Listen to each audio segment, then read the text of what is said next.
नमस्कार. स्वप्नील क्राईम टॉक्समध्ये आपले स्वागत आहे. आजच्या आपल्या सत्य घटनेची सुरुवात होते उत्तर प्रदेशच्या प्रयागराज जिल्ह्यातून. प्रयागराज जिल्ह्यामध्ये सराय इनायत नावाचं एक पोलीस स्टेशन आहे आणि सराय इनायत पोलीस स्टेशन अंतर्गत जमिनीपूर नावाचं एक गाव आहे. याच गावात राहणारे लक्ष्मी नारायण पाल यांच्या पत्नीचे नाव सुनीता पाल. लक्ष्मी नारायण पाल आणि सुनीता पाल यांच्यामध्ये 4 मुली असतात. यांना कोणताही मुलगा नसतो आणि घर खर्च चालवण्यासाठी लक्ष्मी नारायण पाल हे आपली ऑटो रिक्षा चालवत असायचे.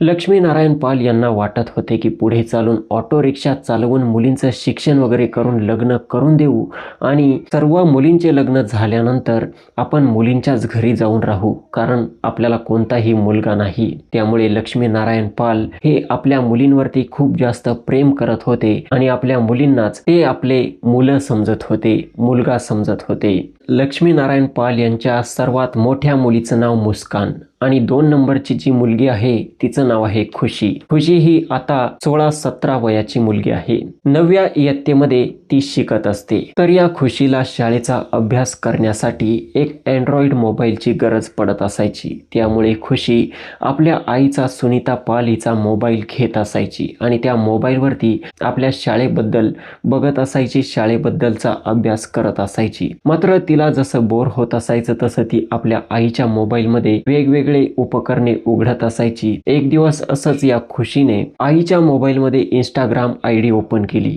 आणि त्या आयडी वरती तिचा प्रोफाईल वगैरे बनवला, तिचा फोटो लावला आणि त्यानंतर ती गाण्यांच्या लिरिक्स वरती रील्स वगैरे बनवू लागली. आता खुशी जेव्हा रील्स बनवते तेव्हा त्या रील्स व्हायरल होऊ लागल्या, अनेक लोकांना दिसू लागल्या. जसजशा त्या बाहेर रील्स व्हायरल झाल्या तसं त्या शेजारच्या आपल्या स्वतःच्या गावामध्ये देखील रील दिसू लागल्या आणि त्यांच्याच गावाशेजारी राहणारा एक मुलगा होता ज्याचे नाव होते अस्मित वर्मा, वय वर्ष 23. हा अस्मित वर्मा या खुशीच्या रील्सला खूप लाईक करत असायचा, खूप कमेंट करत असायचा आणि इंस्टाग्रामवरती तिला भरपूर सारे मेसेजेस करत असायचा. अस्मित खुशीला बोलत असायचा की मी तुला जेव्हापासून बघितले तेव्हापासून मला झोप देखील लागत नाही, जेवण देखील जात नाही. तू खूप सुंदर आहे आणि मी तुझ्यावरती फिदा आहे, मी तुझ्यासोबत राहू इच्छितो, तुझ्यावरती माझं खूप सारं प्रेम आहे. सुरुवातीला ही खुशी या अस्मितला रिप्लाय देत नव्हती. मात्र हळूहळू या अस्मितचे मेसेजेस, रिप्लाय, तिच्या रील्सला लाईक, कमेंट खूप जास्त येऊ लागले.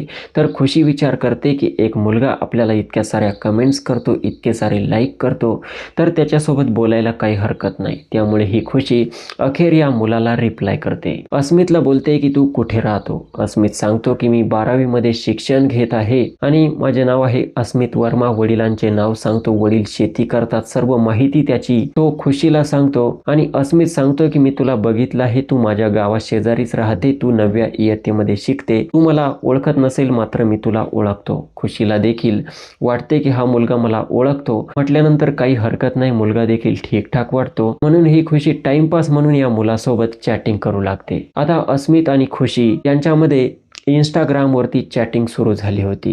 हळूहळू ही चॅटिंग चांगल्या प्रकारे वाढत गेली. तुझं जेवण झालं का, तू पाणी पिली का, यापासून ही चॅटिंग तू झोपली का, तुला झोप येते का, इतक्यापर्यंत जाऊन पोहोचली. पुढे चालून हा अस्मित आणि ही खुशी आपल्या आईचा मोबाईल यूज करत असायची. जेव्हा तिचा अभ्यास पूर्ण व्हायचा तेव्हा इंस्टाग्रामला ती लॉक टाकून द्यायची आणि त्यानंतर तो मोबाईल तिच्या आईकडे देऊन टाकायची. त्यामुळे तिच्या आईला, सुनीता पालला, आपली मुलगी मोबाईल मध्ये काय करते याबद्दल काहीही माहिती नव्हती आणि जेव्हा तिच्या हातात मोबाईल पडायचा त्यावेळी ती इंस्टाग्राम ओपन करायची आणि आपला कारनामा सुरू करत होती. असेच दिवस जात होते. आता पुढे चालून हा अस्मित खुशीकडे तिचा व्हॉट्सअप नंबर देखील मागू लागतो. तर खुशी त्याला बोलते की हा मोबाईल जो आहे हा माझा नसून माझ्या आईचा आहे. जर तू व्हॉट्सअप वरती कधी कॉल केला, मला व्हॉइस कॉल केला तर घरच्यांना समजेल. त्यामुळे आपण व्हॉट्सअप वरती किंवा कॉलिंग वरती बोलायचं नाही. तुला कॉलिंग वरती माझ्यासोबत बोलायचं असेल, व्हिडिओ कॉल वरती बोलायचं असेल तर इंस्टाग्राम वरूनच तू कॉलिंग देखील करू शकतो. आणि अशा प्रकारे हा अस्मित आणि खुशी आता चॅटिंग वरती बोलता बोलता व्हॉइस कॉल वरती बोलू लागतात. व्हिडिओ कॉल दोघांमध्ये होऊ लागतो. मात्र आपली मुलगी खुशी काय करते हे लक्ष्मी नारायण पाल आणि सुनीता पाल यांना कोणालाही माहीत नव्हतं. आता पुढे चालून यांची जी ओळख बनली होती इंस्टाग्रामवरून, जेवण वगैरे विचारता विचारता यांच्या गोष्टी आणखी पुढे जातात आणि जो अस्मित वर्मा असतो हा या मुलीला खुशीला बोलतो की मला तुला भेटायचं आहे. खुशी बोलते की मला देखील तुला भेटायचं आहे, माझ्या देखील तेच मनात आहे. तर खुशी बोलते ठीक आहे, मी जशी आता शाळेमध्ये येईल तशी तुला भेटेल आणि त्यानंतर आपण फिरण्यासाठी जाऊ. अस्मित बोलतो ठीक आहे, मी एक बाईक घेऊन येईल. अशा प्रकारे खुशी आपल्या स्कूलला जाण्यासाठी आपल्या घरातून निघते आणि जशी तिकडे रस्त्यामध्ये जाते अस्मित आपली बाईक घेऊन येतो. खुशीला आपल्या बाईकवरती बसवून घेतो आणि बाईक सरळ एका लॉजवरती घेऊन जातो. तिथे गेल्यानंतर एक रूम बुक केला जातो आणि त्या ठिकाणी खुशी आणि अस्मित दोघांमध्ये वाईट काम करण्यास सुरुवात होते. खुशीच्या आई वडिलांना वाटते आपली मुलगी शाळेमध्ये शिक्षण घेण्यासाठी गेली आहे. आता पहिल्यांदा यांच्यामध्ये असे वाईट काम झाले होते. दोघांना एकमेकांच्या शरीराची सवय लागली होती. ती सवय आता सुटणार नव्हती. ती सवय आणखी वाढत जाणार होती. पुढे चालून या खुशीला वाटायचे की मी पुन्हा एकदा अस्मितला भेटावं आणि त्या गोष्टी कराव्या. अस्मितला वाटायचं खुशीला भेटावं, त्या गोष्टी कराव्या. जेव्हा जेव्हा यांना चान्स मिळायचा, वेळ भेटायची, तेव्हा तेव्हा खुशी घरातून स्कूलमध्ये जाण्यासाठी निघायची. तिकडे अस्मितच्या बाईकवरती बसायची. अस्मित तिला लॉजवरती घेऊन जायचा आणि दोघांमध्ये वाईट काम होत असायचे. असे दिवस जात होते. मार्च 2026 ची बात असते. ही खुशी अस्मितला मेसेज करते. अस्मितला बोलते की रात्रीचे 9 वाजलेले असतील. ही खुशी अस्मितला बोलते की मला तुला भेटण्याची इच्छा झाली आहे आणि मला झोपच येऊ शकत नाही. अस्मित बोलतो की तू आता घरी आहे, रात्रीचे 9 वाजलेले आहे, मी तुला कसं भेटू शकतो. खुशी बोलते काही कर, मला त्याच्याशी घेणं देणं नाही, मात्र तुला माझ्या घरी यावंच लागेल. अस्मित बोलतो तुझ्या घरी आल्यानंतर खूप रिस्क आहे, तुझे आई वडील असतील. खुशी बोलते ते सर्वजण झोपले असतील. ते सर्वजण झोपल्यानंतर मी तुला मेसेज करेल, तू माझ्या घरी ये. माझा सेपरेट रूम आहे, त्या रूममध्ये ये आणि त्यानंतर आपण रात्रभर दोघे सोबतच राहू. अस्मित हिम्मत करतो आणि बोलतो ठीक आहे. जसे सर्वजण झोपी जातात, 11-12 वाजेचा टाइम असतो. खुशी अस्मितला मेसेज करते. अस्मित तिकडे तयारीत असतो. तो खुशीच्या घरी येऊन पोहोचतो. खुशी त्याला घरामध्ये घेते आणि सेपरेट रूममध्ये त्याला आतमध्ये घेते. दोघांमध्ये कारनामा सुरू होतो. रात्रीचे लगभग 3 वाजतात. 3 वाजता या अस्मितला तहान लागते. अस्मित खुशीला बोलतो की माझ्यासाठी पाणी घेऊन ये. खुशी त्या रूममधून बाहेर निघते, किचनमध्ये जाते, पाणी घेते.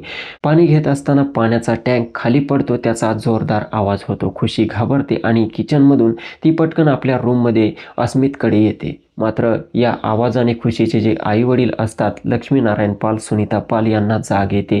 तिच्या बहिणींना जाग येते. सर्व हडबडून जागे होतात. नक्की काय घडले, सर्व इकडे तिकडे बघू लागतात. तर ते खुशीचा दरवाजा वाजवतात. खुशी आतमधून घाबरते. अस्मित घाबरतो. मात्र दरवाजा उघडण्याशिवाय त्यांना पर्याय नसतो. खुशी कसाबसा दरवाजा उघडते. लक्ष्मी नारायण पाल आतमध्ये बघतात. त्यांची मुलगी खुशी हिने एक मुलगा देखील आतमध्ये घेतलाय. त्यांना जे काही कळायचं ते कळून चुकतं आणि त्यानंतर लक्ष्मी नारायण पाल, त्यांची पत्नी सुनीता पाल, त्यांची मोठी मुलगी मुस्कान सर्व मिळून त्या अस्मितवरती जोरदार तुटून पडतात. त्याची भयंकर पिटाई केली जाते. सोबतच खुशीची देखील जोरदार पिटाई करण्यात येते. त्यानंतर त्या मुलाला विचारण्यात येते तू कुठला आहे. त्यानंतर खुशी जी असते आपल्या आईवडिलांच्या हातापाया पडते, बोलते मला माफ करा, माझ्याकडून चूक झाली. आईवडील जे असतात ते मुलीला माफ करतात, मात्र तिला ताकीद देतात की पुन्हा या मुलाच्या संपर्कात येऊ नको आणि त्या मुलाला सांगण्यात येतं की तू पुन्हा या घराकडे भटकायचे नाही, आमच्या मुलीपासून दूर राहायचे. आणि अशा प्रकारे तो अस्मित जो असतो हा अस्मित वर्मा मार खाऊन त्या ठिकाणावरून निघून जातो. इकडे जी खुशी असते आपल्या आईवडिलांची माफी मागते, त्यांना आश्वासन देते की मी पुन्हा त्या मुलाच्या संपर्कात येणार नाही. कसाबसा तो मॅटर त्या ठिकाणी सॉल्व्ह होतो. लगभग या घटनेला 4-5 दिवस जातात. 4-5 दिवसामध्ये त्या मुलाचा, अस्मित वर्माचा कॉल इकडे खुशीला आला नव्हता. मात्र खुशीला त्या मुलाशिवाय राहावले नाही आणि 5 दिवसानंतर खुशीने स्वतःहून अस्मितला कॉल केला. ती अस्मितला बोलत होती की मला माफ कर, मीच तुला बोलावून घेतले आणि असे झाले. जो अस्मित वर्मा असतो हा बोलतो की येथून पुढे आपण संपर्क तोडून टाकूया. तुझ्या घरच्यांना समजेल त्यांनी मला मारहाण केली, असं जर आपण संपर्कात राहिलो तर पुन्हा असंच होईल. मात्र खुशी बोलते की नाही, मी तुझ्याशिवाय राहूच शकत नाही. मी तुला माझं पूर्ण शरीर सोपवलं आहे आणि मला तुझ्यासोबत लग्न करायचं आहे. जो अस्मित असतो हा देखील हे सर्व शब्द ऐकून त्या ठिकाणी इमोशनल होतो. हा बोलतो की मला देखील तीच इच्छा आहे, मात्र तू जशी 18 वर्षांची होशील तेव्हा आपण दोघे लग्न करू. खुशी देखील हो बोलते. त्यानंतर काही दिवस जातात. खुशी स्कूलमध्ये जाऊ लागते. खुशीच्या आईवडिलांना वाटते की त्यांची मुलगी आता सुधारली आहे. नादान वयात तिने चूक केली होती, तिच्यावरती आईवडील पुन्हा विश्वास ठेवू लागतात. मात्र काही दिवस गेल्यानंतर ही खुशी आणि तो मुलगा अस्मित प्लॅन बनवतात आणि त्या प्लॅननुसार तो मुलगा जो असतो अस्मित वर्मा हा खुशीला बोलतो की आपण पळून जाण्याचा निर्णय घेतला आहे, मात्र जर आपण पळून गेलो तर आपण राहायचे कुठे, खर्च काय करायचा, कारण मी देखील अजूनपर्यंत शिकत आहे, मी कुठे जॉबला नाही, पैसा कुठून येणार. खुशी बोलते की त्याची काळजी तू करू नको, माझ्या घरामध्ये दागदागिने पडलेले आहेत, ते सर्व दागदागिने मी घेऊन येते, ते आपण सोनाराकडे मोडून टाकू आणि त्यानंतर जे काही पैसे येतील त्या पैशातून किमान 2 वर्ष तरी आपले निघतील. मुलगा तिकडे खुश होतो. अस्मित बोलतो ठीक आहे तसं कर. आणि 20 एप्रिल 2026चा दिवस असतो. ही खुशी आपल्या घरामध्ये आई वडिलांचे जे दागदागिने असतात, काही रोख रक्कम असते, चांदीच्या वस्तू असतात, सर्व घेते आणि 20 एप्रिल 2026 रोजी स्कूलला चालली म्हणून जाते आणि इकडे अस्मितला भेटते. दोघे जण मार्केटमध्ये इकडे तिकडे फिरतात, काही सामान वगैरे घेतात आणि त्यानंतर त्यांना ज्या ठिकाणी जायचे असते त्या ठिकाणी फरार होऊन जातात. आता खुशीचे जे आई वडील असतात, सुनीता पाल, लक्ष्मीनारायण पाल, संध्याकाळ होते, यांना वाटते मुलगी स्कूलला गेली आहे, येईल आता येईल मग येईल. रात्र होऊ लागते, मुलगी अजूनपर्यंत आली नव्हती. आता त्यांना डाऊट येऊ लागतो. लक्ष्मीनारायण पाल त्या मुलाची डिटेल्स काढतात, जो मुलगा त्यांनी रंगेहात त्यांच्या घरात पकडला होता, अस्मित वर्मा. तर त्यांना माहिती मिळते की अस्मित वर्मा देखील घरी नाहीये, तो देखील घरातून गायब झालेला आहे. लक्ष्मीनारायण पाल, सुनीता पाल यांना कळून चुकते की आपली मुलगी त्या मुलासोबत फरार झाली असेल. लक्ष्मीनारायण पाल, अस्मिता पाल दुसऱ्या दिवशी पोलीस स्टेशनला जातात. पोलीस स्टेशनमध्ये रिपोर्ट दाखल करतात की मुलगी त्या मुलासोबत पळून गेल्याचा संशय आहे, घरातून दागदागिने सर्व चोरी करून तिने घेऊन गेली आहे. पोलीस या घटनेला सिरियस घेतात. सर्व मामला त्या ठिकाणी दर्ज करण्यात येतो आणि आपल्या चौकशीला सुरुवात करतात. हळूहळू दिवस निघत असतात, मात्र खुशी आणि अस्मितचा काही पत्ता पोलिसांना लागत नव्हता आणि खुशीचे जे आई वडील होते हे पोलिसांना वारंवार विचारत होते की आमची मुलगी कुठे गेली. तर पोलीस देखील आता या प्रकरणाला आणखी गांभीर्याने घेऊ लागतात. एप्रिल जातो, मे महिना सुरू होतो. पोलिसांना माहिती मिळते की 5 मे 2026 रोजी अस्मित आणि खुशी मार्केटमध्ये फिरत होते आणि भरपूर वेळ ते फिरलेले आहेत. सीसीटीव्ही फुटेजच्या आधारावरती त्यांना माहिती मिळते. त्यानंतर 7 तारखेला अस्मितचा मोबाईल ऑन होतो, तर पोलीस त्याचा मोबाईल लोकेशन ट्रेस करतात. तर त्याची लोकेशन जवळच्याच गावातील एका नातेवाईकाकडे दाखवत होती. पोलीस त्या ठिकाणी जाऊन हजर होतात. अस्मितला ताब्यात घेण्यात येते. अस्मितला जेव्हा विचारण्यात येतं की तुझ्यासोबत जी खुशी होती, जिला तू पळवून नेलं दागदागिन्यांसहित, ती खुशी कुठं आहे, जो अस्मित असतो हा घाबरू लागतो, लटपटू लागतो आणि पोलिसांना सांगतो की खुशी या दुनियेला सोडून गेली आहे. पोलीस हे ऐकून हैराण होतात. पोलीस बोलतात की तुझ्यासोबत पळून गेली होती, तुम्ही दोघे प्रेम करत होते, ती या दुनियेला कशी सोडून गेली आणि ती कुठे आहे. मुलगा पोलिसांना सर्व माहिती सांगू लागतो. सुरुवातीला हा अस्मित पोलिसांना बोलत होता की मी खुशीला ओळखतच नाही. जेव्हा त्याची चांगल्या प्रकारे पोलिसांनी स्वागत केले तेव्हा त्याने सर्व माहिती सांगितली आणि खुशीची बॉडी कोणत्या ठिकाणी आहे हे देखील दाखवले. पोलीस जेव्हा त्या ठिकाणी जाऊन पोहोचले, खुशीची बॉडी लगभग 15 ते 20 दिवसांपासून त्या ठिकाणी पडलेली होती. अतिशय दुर्गती त्या बॉडीची झालेली होती. खुशीच्या आई वडिलांना बोलावून घेण्यात आले. त्यांनी कपड्यांवरून ओळखले की ती त्यांच्या मुलीचीच बॉडी आहे. जेव्हा अस्मितचे दांड्यांनी चांगल्या प्रकारे स्वागत करण्यात आले तेव्हा अस्मित सांगू लागला की खुशीवरती माझे प्रेम तर नक्कीच होते, मात्र खुशी जेव्हा माझ्यासोबत पळून आली तिच्यासोबत मी सर्व गोष्टी करू लागलो. हळूहळू अस्मितचं खुशीवरून मन भरत गेलं. त्याचं संपूर्ण मन भरलं खुशीने. घरातून भरपूर सारे दागदागिने पळवून घेऊन आला होता.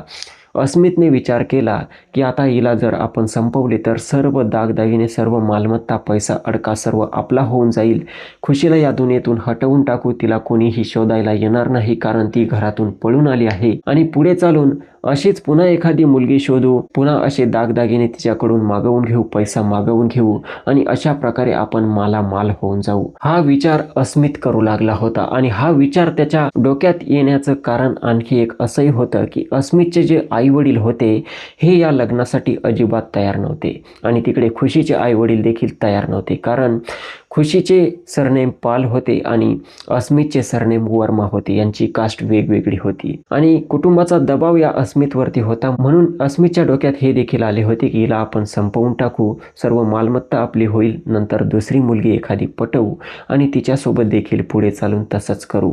आणि अशा प्रकारे या अस्मित वर्माने खुशी पालची अशा पद्धतीने हत्या केली होती. ज्या खुशीने या अस्मितसाठी आपल्या आईवडिलांना, बहिणींना सोडून दिले, ज्या व्यक्तीसाठी सोडले त्याच व्यक्तीने या खुशीसोबत असे केले. अखेर अस्मित वर्माने आपला गुन्हा कबूल केला. पोलिसांनी गंभीर कलमांतर्गत त्याच्यावरती गुन्हा दाखल केला. आता कदाचित हा अस्मित वर्मा आयुष्यभर जेलमध्येच बंद राहील. पण मित्रांनो, या घटनेपासून आपल्याला अगदी चांगली एक शिकवण देखील मिळते. एक मुलगी काल भेटलेल्या मुलासाठी आपल्या जन्मदात्या आईवडिलांना विसरण्यासाठी तयार होते आणि तोच मुलगा या मुलीसोबत असं क्रूर कृत्य देखील करू शकतो. हे मुलींनी ओळखलं पाहिजे आणि आपले आई वडील सांगतील तसं ऐकलं पाहिजे. आपलं संपूर्ण जीवन हे आपल्या आई वडिलांसाठी कुर्बान केले पाहिजे, असं माझं एक वैयक्तिक मत आहे. बाकी या घटनेबद्दल आपले काय मत आहे कमेंट सेक्शन मध्ये नक्की मांडू शकता. या व्हिडिओचा माझा उद्देश कोणाच्या भावना दुखावणे, कोणाला बदनाम करणे, अश्लीलतेचा प्रसार करणे नाही, तर समाजास जागरूक करणे आहे. व्हिडिओ आवडला असेल तर लाईक करा आणि अशाच घटना, क्राईम स्टोरी नेहमी ऐकत राहण्यासाठी स्वप्नील क्राईम टॉक्स या यूट्यूब चॅनलला सबस्क्राईब करा. भेटूयात पुढच्या व्हिडिओमध्ये. जय हिंद, नमस्कार.